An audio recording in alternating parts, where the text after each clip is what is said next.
요한복음 5장 39절에 이렇게 기록을 했습니다.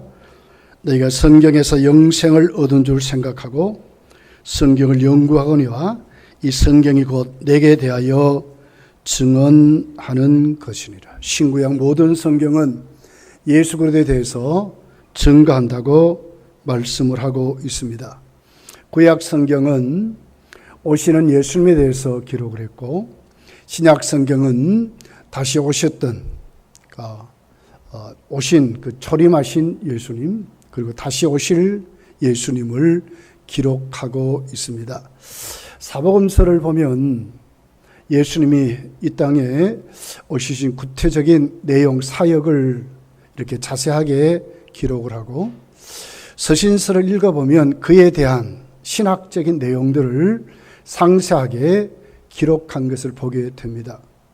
그러면서도 주 내용은 이 땅에 오신 낮아지신 예수님이었던 것을 기록하고 있습니다.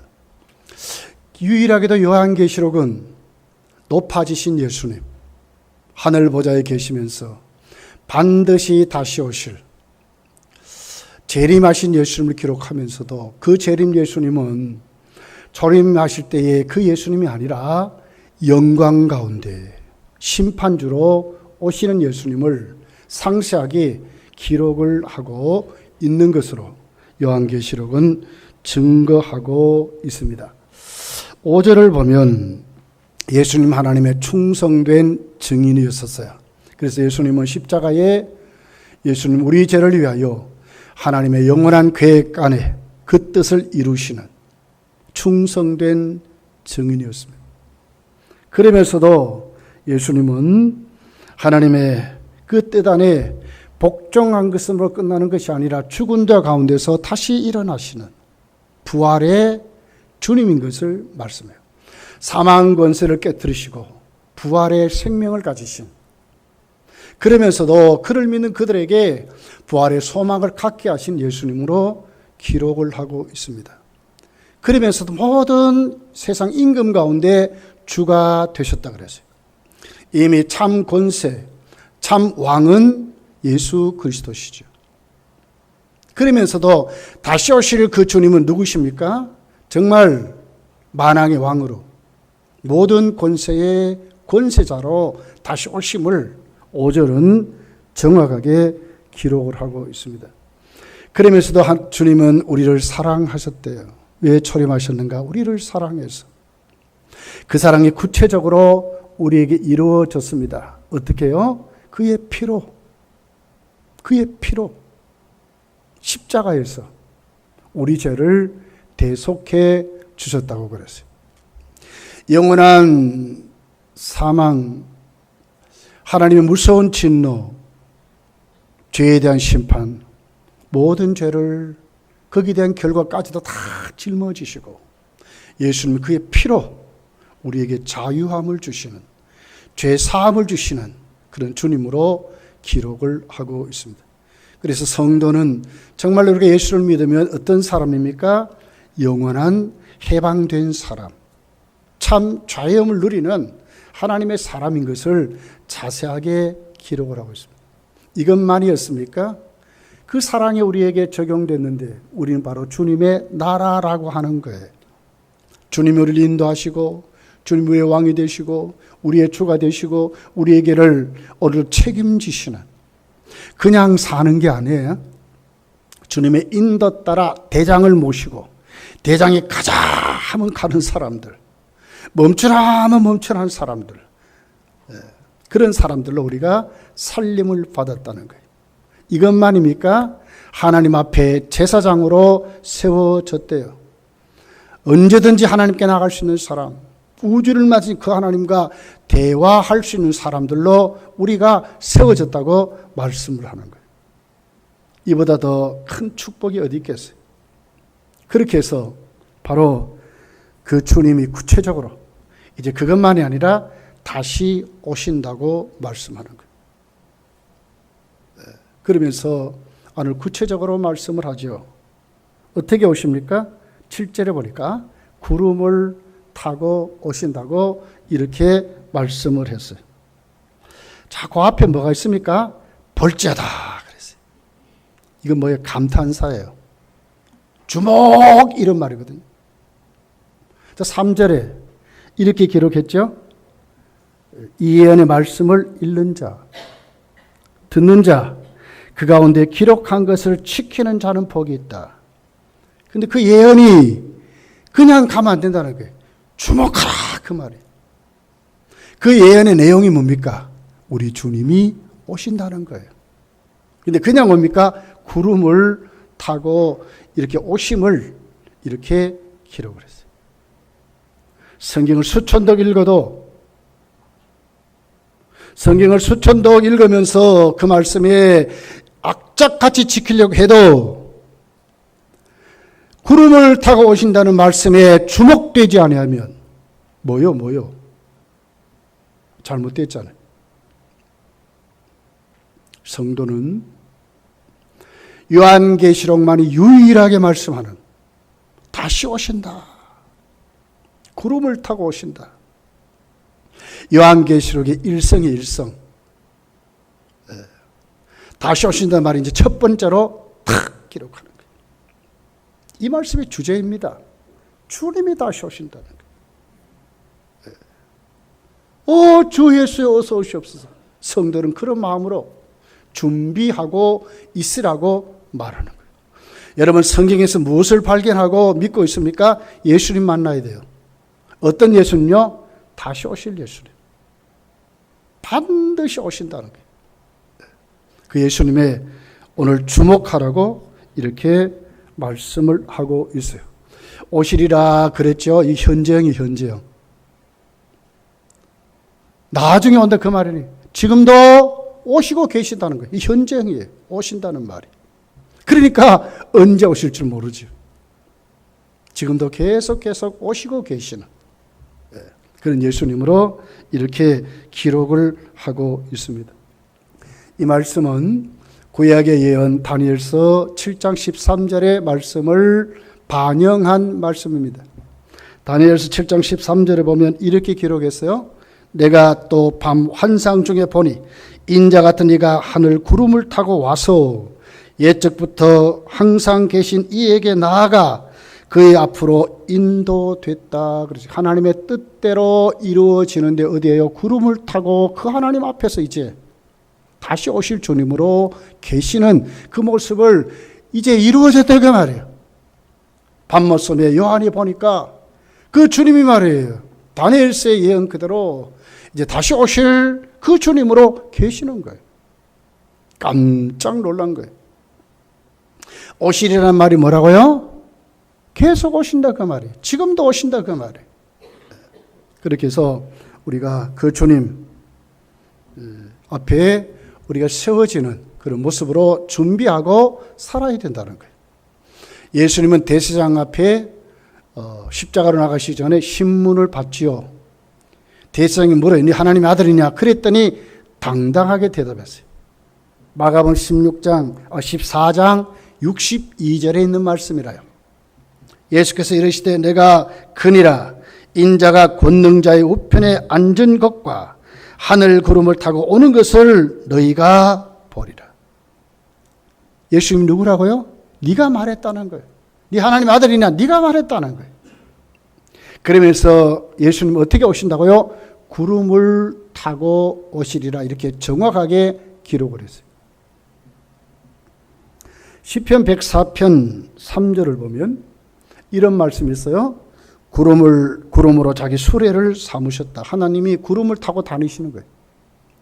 또 이사야 19장 1절에 보니까 여호와께서 빠른 구름을 타고 그랬거든요. 구름을 타고 다니시는 이런 것으로 기록을 했어요. 그러니까 예수님이 어떻게 이 땅에 오실 때도 당연히 그냥이 아니에요. 구름을 타고 이 땅에 오실 것을 이렇게 말씀을 하고 있는 것입니다. 구름이란 단어는 하나님 임재를 상징해요. 출애굽하고 광야 생활에 하나님은 이스라엘 백성을 어떻게 인도했죠? 구름으로. 낮에는 구름으로. 하나님의 임재를 말하는 거예요. 하나님 이 말이에요. 하나님이 거기에 계신다 이 말이거든요. 구름을 타고 이 말은 바로 하나님이 오신다 그 말이거든요. 예수님이 그냥 분이 아니라는 거예요. 하나님이 오신다. 하나님이 오신다. 출애굽기 40장 34절에 보면 구름이 회막 가운데 덮였대. 하나님의 임재를 말씀. 열왕기상 8장 10절에 보면 구름이 여호와의 성전에 가득했다. 하나님의 임재를 말했어요. 마태복음 17장 5절에 보면 변화산에 구름 속에서 하나님의 소리가 났다 그랬어요. 하나님의 임재를 말씀하는 거예요. 구름을 타고 온다는 말은 뭐라고요? 하나님이 오신다. 예수 그리스도는 하나님의 아들로 정말 하나님이 오신다가 말이에요. 사사로운 어떤 인간이 어떤 예언자가 온다 이 말이야. 그러니까 진짜 하나님이 오신다가 말이에요. 근데 어떻게 돼요? 구름을 타고 오신다는 거예요.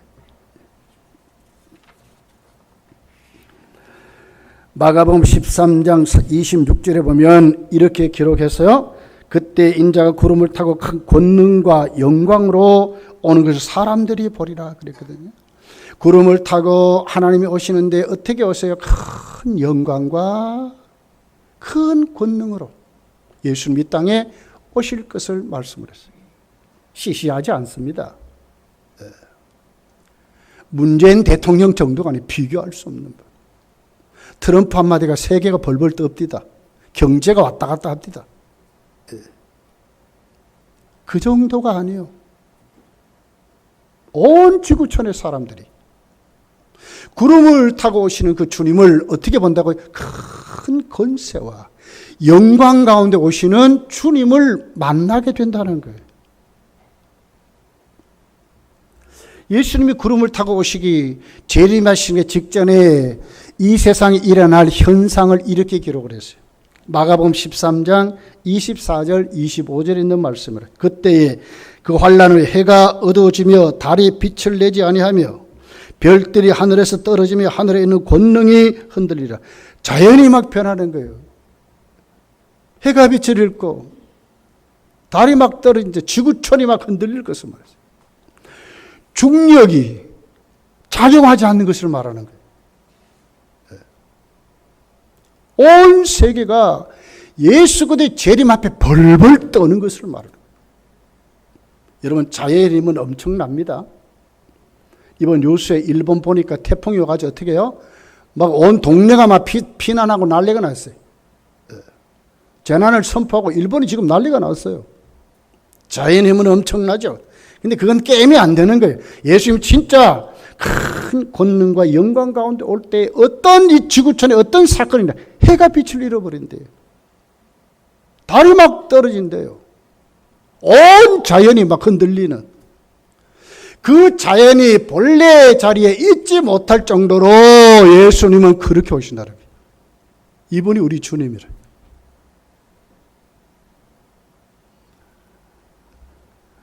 마태복음 24장 30절에 보니까 그때 인자의 징조가 하늘에서 보이겠고 그때 땅의 모든 족속이 통곡하며 그들이 인자가 구름을 타고 능력과 큰 영광으로 오는 것을 보리라.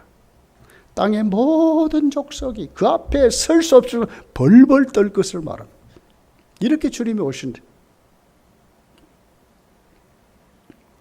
얼마나 예수님이 오심이 그 장엄한지 요한계시록 21장 1절에 보면 처음 하늘과 땅이 없어진다고 그랬어요. 또 내가 새 하늘과 새 땅을 보니 처음 하늘과 처음 땅이 없어졌고 바다도 다시 있지 않더라. 2절에 보니까 또 내가 보매 거룩한 성 새 예루살렘이 하나님께로부터 하늘에서 내려오니 그 준비한 것이 신부가 남편을 위하여 단장한 것 같아. 새로운 세계가 만들어질 것을 말하는 거예요. 우리가 사는 이 지구촌이 어떻게 돼요? 없어진대요. 얼마나 우리가요 지금 우리 지구촌을 황폐시켰습니까? 죄악이 관영합니다 지금. 세상의 모든 문화가 하나님의 그 나라에 저항하지 않습니까? 맞지 않습니다. 예. 마귀가 춤을 추는 세상입니다. 우리 주님 오실 때 어떻게 구름을 타고 오실 때 이 지구촌이 어떻게 된다고요? 없어진대. 새하늘과 새 땅이 어떻게 하늘로부터 새롭게 내려온다는 거예요. 새로운 세계, 새로운 나라를 말씀하는 거예요. 우리 주님 오실 때가 그렇다는 거예요. 그냥 살아 되겠습니까, 여러분? 그날, 오늘, 내일 그냥 답습하면서 그냥 다람쥐 쳇바퀴 돌리듯이 만약에 그렇게만 답습하고 살면 되겠습니까? 아니요. 이제 그렇게 살면 안 돼. 때가 가까이 온 줄 알고 예수 그리스도 말씀은 이 예언의 말씀, 인자가 구름을 타고 오시려는 이 말씀에 주목하고 살아야 된다는 거예요. 이게 마지막 때에 살아가는 성도들의 모습들이라요. 이때 올 때에 이 세상의 모든 빛이 깜깜한 어두움, 지구촌이 막 난리가 치는 이때에 어떻게 돼요? 주님은 다른 빛으로, 찬란한 영광의 빛으로 오세요. 스가랴서 14장 6절 7절에 있는 말씀이라요. 그날에는 빛이 없겠고 광명한 것들이 떠날 것이며, 그날엔 빛이 없대요. 광명한 것들, 해, 달 뭐 할 것 없이 인간이 맡던 뭐 이런 전구, 뭐 전기, 뭐 원자력 발전소 다 무너지는 거예요. 7절에 보니까 여호와께서 아시는 한 날이 있으리니 그랬거든요. 여호와께서 아시는 날이 뭐요? 재림하는 날이죠. 하나님 아버지께 모르는 날이라요. 이 날이 이제 이른다는 거예요. 낮도 아니요, 밤도 아니요. 그러니까 이 지구촌의 어떤 이런 현상이 아니라요. 다른 현상이라요. 어두워 갈 때 빛이 있으리로다. 예수 그리스도의 빛으로 오시는 거예요. 얼마나 찬란하고 얼마나 광명한 빛인지, 그 빛이 어떻게 큰 권능과 영광 가운데 지구촌이 그 앞에 설 수 없도록 그 어비하심으로 이 땅에 오시는 거예요. 그럴 때 어떻게 되겠어요? 이 빛이 어떤 빛이냐? 여러분, 사도행전 9장에 가면 바울 사도가 예수 그리스도를 만나는 모습이 기록이 됐어요. 어떻게 해요? 낮보다도 더 밝은 빛이 있었어요. 예. 아그리빠 왕 앞에 바울 사도가 세워지지요. 예. 사도행전 26장 13절에 이렇게 기록했어요. 왕이여, 정오가 되어 길에서 보니 하늘로부터 해보다도 더 밝은 빛이 나와 내 동행들을 둘러 비치는지라. 그러니까 태양빛도 예수께서 오시는 그 빛에는 어떻게 돼요? 아무 그 빛의 효과를 못 내는 거예요. 두 눈을 뜨고 볼 수 없는 빛으로 예수님이 사도 바울에게 임한 거예요. 요한계시록 21장 23절부터 보면 이렇게 기록했어요. 그 성은 해나 달의 비침이 쓸데없으리. 이는 하나님의 영광이 비치고 어린 양이 그 등불이 되심이라. 하나님의 영광의 빛이 비치고 어린 양이 등불의 빛으로 역사하는 그 나라. 이 빛으로 오시는 이 빛으로. 세상 끝으로 그 앞에 설 수 있겠습니까? 세상의 어떤 수단과 방법은 통하지 않는 거예요. 완전히 다른 분으로 오시는 거예요. 다른 세계를 만드시는 거예요. 이렇게 오시는 거예요. 왜 이렇게 오십니까? 요한복음 14장 1절부터 정확하게 기록을 했어요. 내 아버지 집에 거할 것이 많도다. 그렇지 않으면 너에게 일렀으리라. 내가 너희를 위하여 거처를 예비하러 가노니 가서 너희를 위하여 거처를 예비하면 내가 다시 와서 너희를 내게로 영접하여 나 있는 곳에 너희도 있게 하리라. 왜 오십니까? 자, 준비해 놓으시고 우리를 천국으로 데려가도록, 예수님의 나라 거기에 우리도 함께 참여하도록 우리 주님이 이 땅에 오심을 말씀하는 거예요. 얼마나 감격하고 감사하는 말씀이라요. 우리만이 가는 그 나라, 성도만이 그 나라 만드시고 성도만이 그곳에 가서 영원토록 세세무궁토록 그 빛 앞에, 그 권능과 그 영광의 빛 앞에 우리가 그분 앞에 살아가는 그 나라, 우리를 입성시키려고 우리 주님이 다시 오실 것을 말씀을 하는 거예요. 그냥 믿으면 되겠습니까? 교회 다니시면 안 돼요. 반드시 믿음으로 교회에 다니셔야 돼요. 예수 믿는 사람들로 세워져야 돼요. 이제는 말씀입니다. 예, 말씀입니다. 낮 예배 때도 말씀드렸어요. 구원에 이르는 믿음을 가진 자 되자 그랬습니다. 그냥이 아닙니다. 내 생활에 얽매여서 하는 게 아닙니다. 이제 준비해야 됩니다. 현실에 부딪히는 수많은 고난들 앞에 당당하게 맞서야 돼요. 나는 믿는 사람으로 순서를 정하고요, 시간을 정하고요, 섬김을 정하고요, 충성을 정하고요, 그 삶을 살아야 돼요. 주님이 다시 오신다니까요. 영원한 것 주시기 위해서, 이 세상에 보이는 것이 아니라 영원한 것 상 주시기 위해서 오신다니까요. 그 주님이 오셔요. 볼지어다 주목하라는 거예요. 주목하라는 거예요. 두 번째를 보면 7절에 각 사람의 눈이 그를 보겠고 그랬어요. 지구촌에 있는 모든 사람들이, 살아있는 모든 사람들이 예수 그리스도의 재림을 볼 것을 말씀을 했어요. 지금은 믿는 사람만이 예수 그리스도의 재림을 믿죠. 그러나 그때는 불신자 할 것 없이 모든 지구촌에 존재하는 모든 사람들이 예수께서 구름을 타고 오시는 것을 본다고 말씀했어요. 마태복음 24장 27절에 이렇게 기록했어요. 번개가 동편에서 나서 서편까지 번쩍임같이 인자의 임함도 그러하리라 그랬어요. 번개가 자장 쳐보세요. 그 하늘을 보는 모든 사람들 번개를 보는 거예요. 믿는 자든지 불신자든지 상관없이 다 예수 그리스도의 재림을 볼 것을 말씀을 했어요.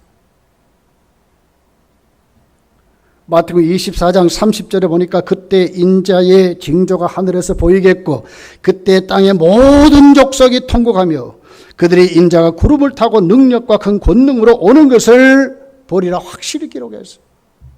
모든 땅에 있는 모든 사람들이 벌벌 떨면서 통곡하면서 예수 그리스도의 재림을 볼 것을 말씀을 했어요.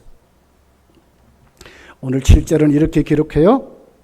그를 찌른 자들도 볼 것이요 땅에는 모든 족속이 그로 말미암아 애곡하리니 그러하리라. 아멘. 그랬어요. 그를 찌른 자도 본대요. 역사적으로 예수님이 십자가에 달릴 때 찌른 자들이 있죠. 그 사람들을 본다 그 말이고, 이 땅에 살면서 죄 지으면서 주님을 멸시하고 그런 모든 사람들이, 십자가에 예수님을 못 박은 그 모든 사람들이 다 예수 그리스도의 재림을 볼 것을 말씀했어요.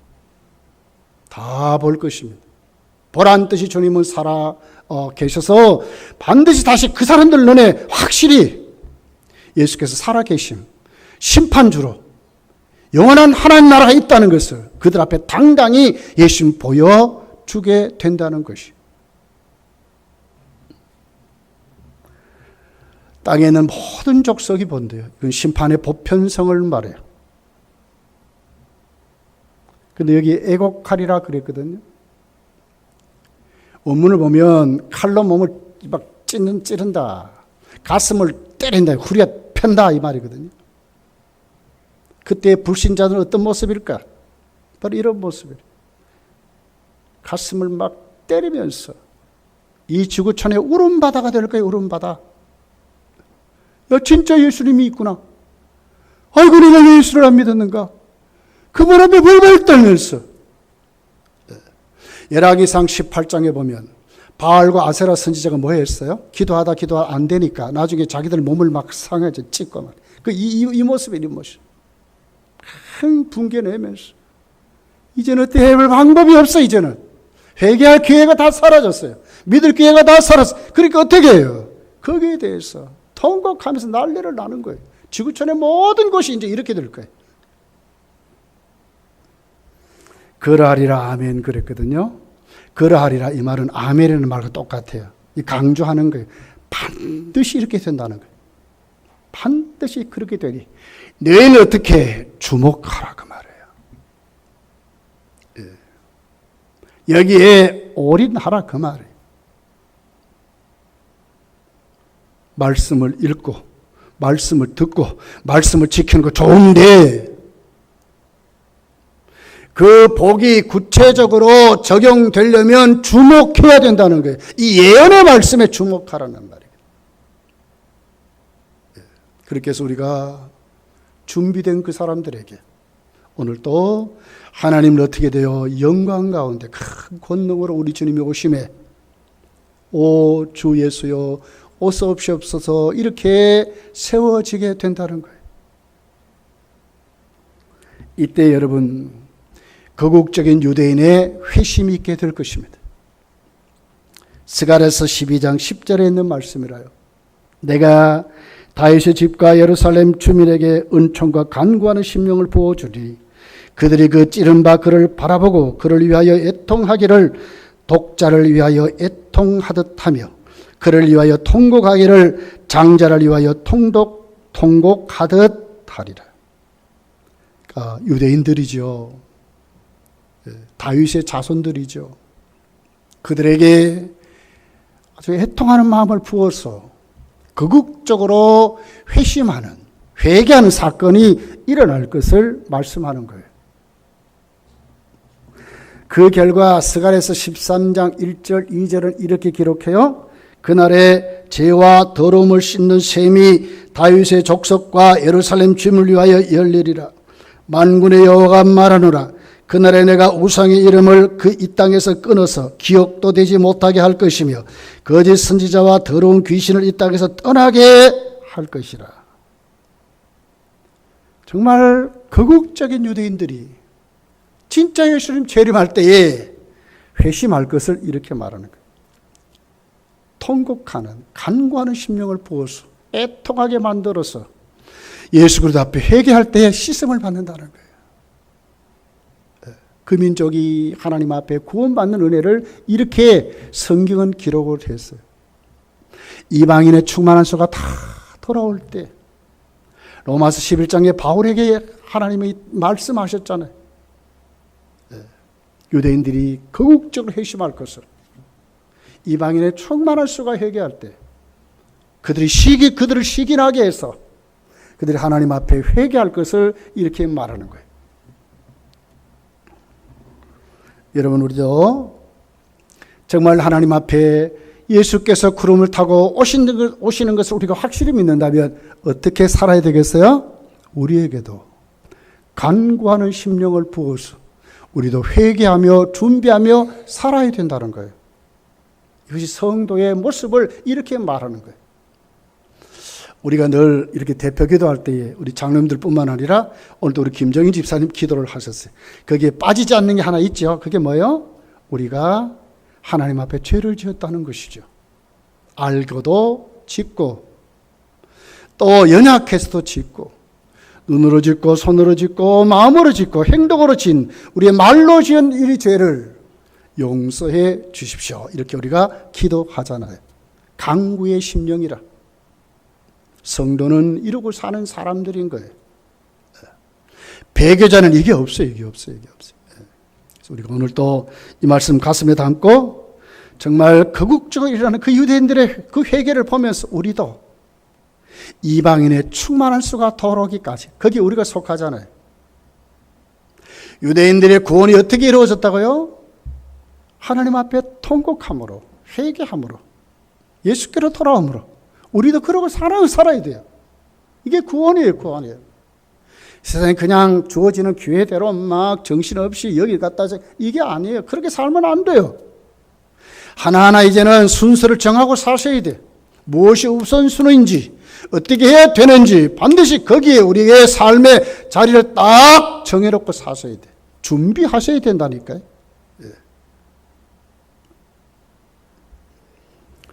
여러분에게 늘 간구하는 심령으로 충만해지시기를 예수님 축복합니다.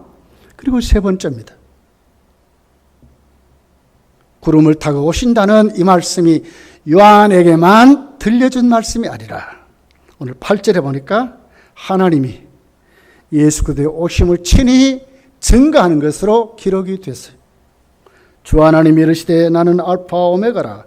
이제도 있고 전에도 있었고 장차 오실 자요 전능한 자라 하시더라. 이게 뭐요? 성부 하나님이 예수 그리스도 오심을 이렇게 증거하고 계시는데 하나님이 어떤 분이라고 지금 확실히 하나님의 증거가 예수 그리스도 오심을 확실히 반증하는 것이지요. 안 믿을 수가 없는 거예요. 확실한 진리인 거예요. 자, 시작을 어떻게 해요? 주 하나님이 이르시다 그랬어요. 하나님이 직접 말씀했다 이 말 아닙니까? 직접 말씀했다. 그 하나님이 어떤 분이세요? 여기 보니까 나는 알파와 오메가라 그랬어요. 알파 오메가. 그 헬라어의 알파는 처음 시작이죠. 오메가는 끝이라. 모든 역사의 주. 또 모든 지식의 전부. 이 세상에 존재하는 모든 것을 다 아시는 전지하신 그 하나님이 뭘 말씀해요? 인자가 예수님이 구름을 타고 오시리라 한 말씀하시는 거예요. 그 확실한 진리 아닙니까? 이것밖에 없다는 거예요. 여기에 눈을 뜨고 살아가라는 거예요. 모든 역사를 아시는 그 하나님이 말씀하시니까. 이 세상에 여러분 누가 어떤 박사가 이 세상에 있는 모든 것을 다 압니까? 알 수 없어요. 우리나라가 자랑하는 것이 IT입니다. IT. 근데 이번에 대통령이 심각해졌어요. 삼성, LG,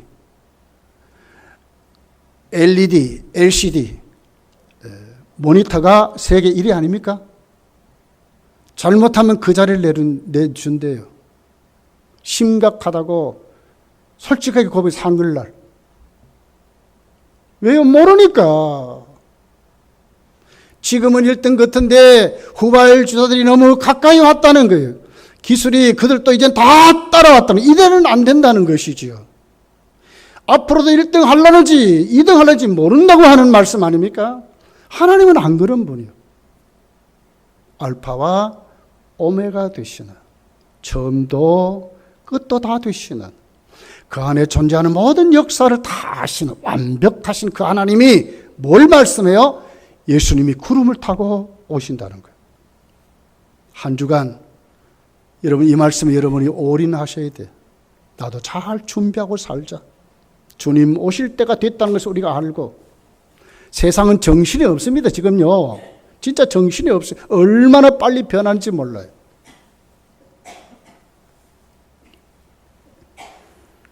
그 하나님 어떤 분이에요? 이제도 있고 전에도 있었고 장차 올 자랍니다. 영원 자존하신 하나님을 말씀해요. 과거에도 계셨습니다. 지금도 계십니다. 앞으로도 계시는 그 하나님. 영원하신 하나님. 누가 여러분 영원한 존재입니까? 이 세상에 존재하는 모든 것은 영원하지 않습니다. 그런데 하나님만이 영원한 존재입니다. 과거에도 영원 전에도 계셨고 창조 때도 계셨고 지금도 계셨고 앞으로 재림하실 때도 계시는 그 하나님이, 영원하신 그 하나님이 누구를 말씀해요?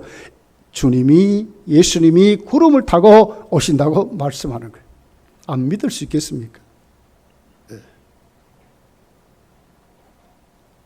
셋째는 뭐라고 합니까? 그분은 어떻다고요? 전능하시되 못할 것이 없대. 어떤 것에 제약도 안 받으신대요. 그분이 하신 사역에 방해할 자도 존재하지 않는 거예요. 아무리 마귀가 난리를 쳐도 안 돼요. 게임이 안 되는 거예요. 네. 전능하신 하나님입니다. 그 하나님이 뭘 얘기해요?